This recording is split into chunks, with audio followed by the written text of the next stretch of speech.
Hi everyone, this is Heather Lottinen from the Flourish Academy. This is episode 469, and if you're new to us, there are two ways that you can learn photography. You can and should subscribe to our YouTube channel. We have tons of live videos, well, 469 to be exact, and free Lightroom and Photoshop screencasts, so check out the Flourish Academy on YouTube. Also, join us in our free community group, the FA community, where you can learn from other photographers. Now, if you want to take your photography to the next level, then you can check out the courses on our academy, where you can have access to myself as well as the other coaches and all of those courses for a low monthly fee. I'll post that information below. So two ways. You can take in all of the free, awesome content that we provide, or you can take your photography to the next level. Okay, but today we're talking about camera gear and how to structure the money that you spend on your photography, whether that is a hobby or a business. So let me ask you this, is there currently a piece of gear that you wish to acquire? Because for me, there is always something I want. There's always another lens or a flash or a camera that I would love to have, but I am 100%, always have been, profit forward, operating in a debt-free model. I live my life that way as well. I'm a huge Dave Ramsey fan. So if you work with me as a private mentoring client, I will really not allow you to go in debt with your photography. If I don't have the cash to buy something, I simply cannot afford it. So how I started my business, and by the way, I am an accidental photographer as well as an accidental entrepreneur. I was working a full-time job when I bought a camera. I just wanted to buy a nicer camera and then a lens, and I didn't want to pay for it. So I thought to myself, oh, all my friends are asking me for photos. If I just tell them like $50, I can save that money and then buy what I want. So that's exactly what I did. I was just highly motivated to make that happen really quickly because I'm super impatient. So I would start photographing all of my friends, working my full-time job, had a newborn, no problem, and I would save that money and then buy what I wanted.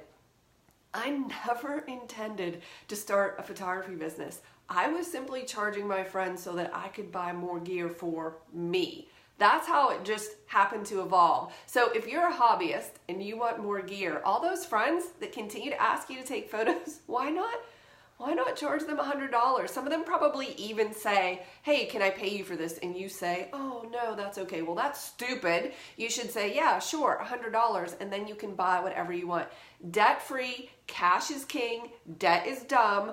Always pay for it as you go. That is the model for me, whether I was a hobbyist or starting my business. Now, at the time I started my business, I needed a lot of gear. I needed a new computer. I did not have the cash flow for that from my photography. I was kind of using my corporate job to support some of that, and I was charging people on the side. Now, at the same time, I met a new photographer friend who was in the same exact position as me. She was starting her business, and she decided to take out a loan. And I want to say it was, oh, this is, you guys, this is 15 years ago. So it was maybe $10,000 or $15,000. And she bought everything. And I was so envious. She had the latest camera equipment. She had multiple camera bodies, all the lenses, a brand new Mac. I mean, like everything. And I was like, oh, I want all of that, but I'm not willing to go into debt to do it. So about 10 years into our careers, I have always been, always profit forward, never in any debt. And she was still paying on that loan, and ultimately she walked away from photography whilst still paying on a loan to start her photography business. It's just not a good idea. So that's my approach for myself, and I think it would be beneficial to you. Never, never, never in debt. Okay, that being said, when I started my business, I wanted to be wise about how I was operating my finances. So I'm very risk averse, admittedly. I always have like a minimum amount in my business checking, in my business savings, in case I need something or in case something happens. Oh, and by the way, I have to pay taxes. So actually, as it stands right now, I have 3 accounts. I have my business checking, my business savings, and then I have what I call my offshore savings. It's not offshore. It's just online, and I don't see it, so I don't touch it. I always put aside money for taxes. That's just is what it is. But I have these minimum amounts that I want in these accounts because what if that computer goes belly up? If it does, I need one immediately. I can't not have a computer. So I would have to buy that. I think was maybe $2,200 or $2,500, closer to $3,000. I can't remember. What if your camera breaks? What if you have a shoot tomorrow and you need a new camera? You do not ever want to put that on a credit card and have debt. So you have to have that money set aside. When I was photographing weddings full time and my rate was $5,000, I always had a minimum of $5,000 in another account in case something went terribly wrong and I had to refund someone's money. Thankfully, that never happened. I never had to do that, but I always had that minimum amount sitting there. That for me is just peace of mind. If you are not taking care of your finances with regards to your photography, whether hobby or business, or even in your personal life, it leads to a lot of mental clutter. And I didn't want any mental clutter. So I always wanted to keep my finances like clean, and I felt good about it. And I can look in QuickBooks and say, okay, I have all of this money saved up. So if something happens, so essentially I have an emergency fund for my business, because I don't want to find myself in a position where something breaks and I can't afford to purchase it. Because then what would happen, if your computer broke or your camera broke and you had to shoot the next day and you did not have that money, you would almost feel forced to put it on your credit card so that you could get a camera so you could shoot tomorrow, right? Or you'd have to somehow figure out how to rent until you could get a camera.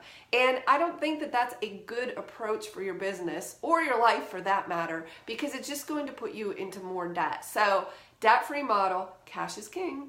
Debt is dumb. Always, always profit forward. If you have no interest in starting a photography business, that's fine.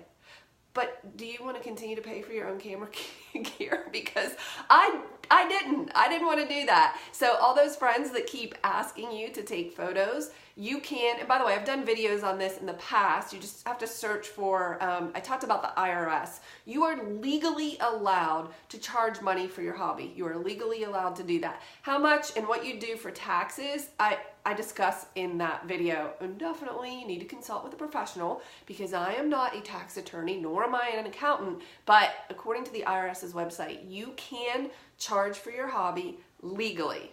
So if you have this nice little Canon Digital Rebel that you bought because you love photography and you don't have any interest in starting a business, you just like to take photos, take some photos for some friends, allow them to pay you, save that money, and then buy something else. Something happens when you start this transaction. It was, at least for me, it was very interesting. People started paying me, and then I was able to purchase new equipment, and I was like, this is awesome. But again, I didn't have any interest in starting a business. I wouldn't say I was happy, but I was content in my corporate job. I was doing well.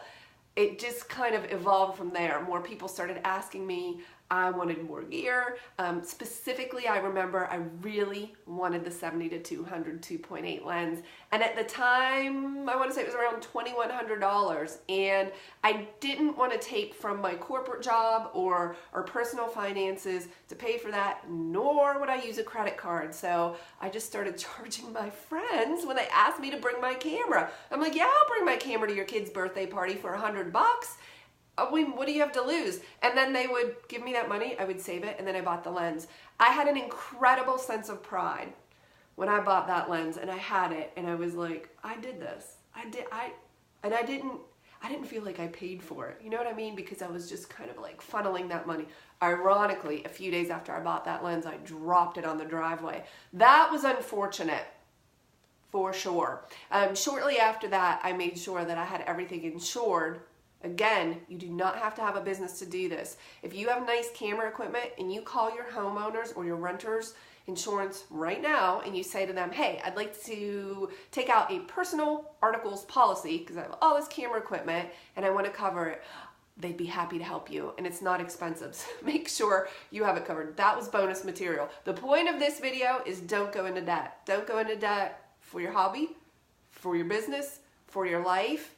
Freedom of not having debt means I can do whatever I want. I have options. And I was talking with a friend about this recently, and she said that I had said this one time and she liked it.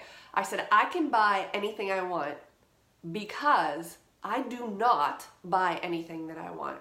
So think about it. If I wanted to buy another camera and another lens, I could do it. I have the cash flow to do it, but I don't. I can, but I don't.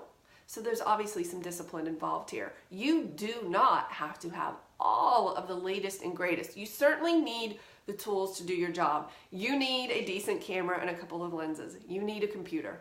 But beyond that, everything else is just fun. So have fun with photography and don't go into debt. That's the message today. I'll see you in the next video.